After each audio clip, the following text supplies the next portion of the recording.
cerība, protams, ir bērnos, jaunatnē, tiem, kas veidos citādu šo pasauli.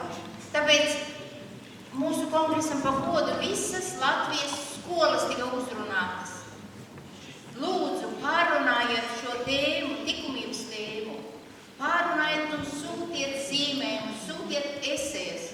Mums atsaucās tiešām daudz, un jūs varat apskatīt abās pusēs. Šeit kā galerija ir bērnu zīmējumi likumā. Jā, kā nu sapratuši, bet mēs darīsim tālāk. Mēs brauksim un runāsim ar tiem, kas atsaucās, kas zīmēja, kas rakstīja esejas. Ļoti daudz ir uzrakstītu eseju, visas nevar izvietot. Kāda meitene atsūtīja kongresam lelli. Atsūtīja kongresam šo lelli, jo tā viņai ir visdārgākā. Viņa šo lelli atrada izgāstuvē. Un meitene saprata, ka jau mani tā nomest, viņa teica. Viņa paņēma šeit sašuva, izmazgāja, iztīrja, un kad vajadzēja dot ko ļoti mīļu no sevis zīmējumu, viņa atsūtīja šo lelli. Tāpēc viņa ir uz skatuves. Jūs starpbrīdī, jūs būs garš starpbrīdis, pusdienu pārtraukums. Jūs varat uziet un apskatīt vēl citus brīnišķīgus Jūrmālas mākslas skolas darbus. Varat palasīt esejas un lūdzu atzīmējiet.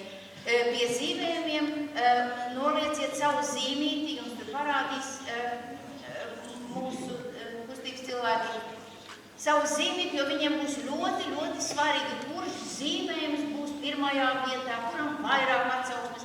Visi tiks godināti. Bērnos mūsu nākotne un bērnus jāmāca. Un laikam jāmāca skolotājs arī pastāstīt bērniem, lai viņu sirsnīs neciestu. Kaut vai Madara Morozova 2. klase Rīgas 6. vidusskolas raksta.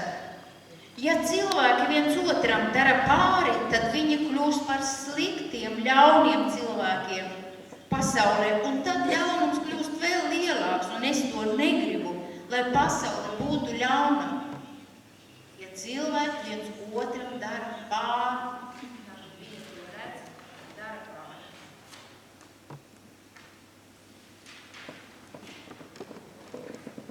Sestās vidusskolas Jevģēnijs raksta. Es nevienam cilvēkam negribu darīt ļaunu. Es negribu to pašu, ko viņam būtu nodarījis. Es tā nedaru, jo negribu, lai katram sāp. Man nepatīk, ka kāds ir noskūtis rauds. Cik mums ir raudīgi bērnu pasaulē? Valmieras Viestura vidusskolas 5. B klases skolnieks raksta. Es saprotu, ka būt draudzīgam nemaz nav tik vienkārši, jo mēs katrs esam atšķirīgi. Katram ir savas domas un ļoti bieži cilvēks strīdās un nemāk piekāpties vai būt saprotoši. Mazi bērni nespēj būt draudzīgi, kā viņam nevar sadalīt rotaļlietas. Arī pieaugušie bieži rīkojās līdzīgi. Jā, mēs arī dzīvē nevaram sadalīt rotaļlietas. Būtībā šī mūsu dzīve ir rotaļlietu dalīšana.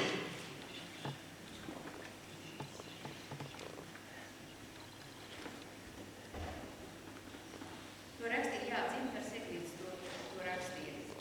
Vēl kāds cits rakstā.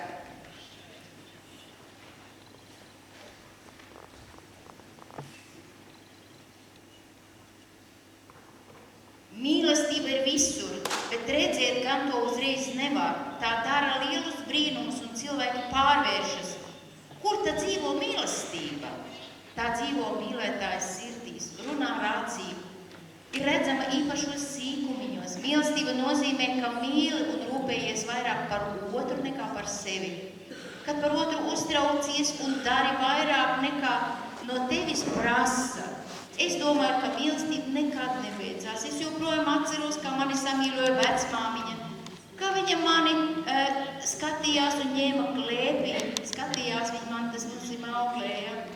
Tagad viņa dzīvo manā sirdī un atmiņās. Es ticu, ka mana vecmāmiņa dzīvo debesīs un sūta īpašus sveicienus ar hēliju pildītos balonos. Redz, kā viņa domā?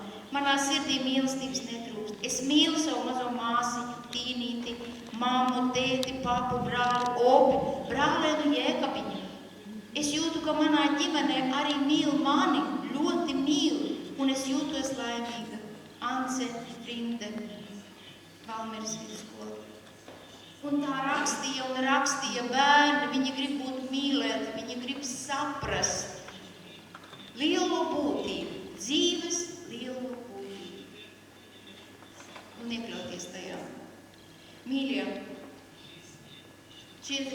tad, kad šeit esi uz skatuves, tu jūti to liliju smaržu, un viņas aicina pateikt, ka neaizmirsīsim pasākumu beigās šos krāšņos ziedus aiznest pie brīvības piemiņa.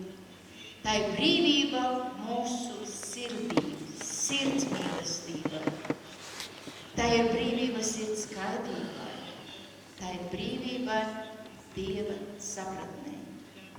Šis piemineklis mums Rīgas sirdī ir cilvēku saziedots, un visus gadus viņš mūs ir aicinājis, lai kā mēs esam sapratuši, vai mazāk, vai vairāk sapratuši, bet šī brīvība, kāda mums ir nākotnē jāatgūst sevi, viņa šodien tuvu.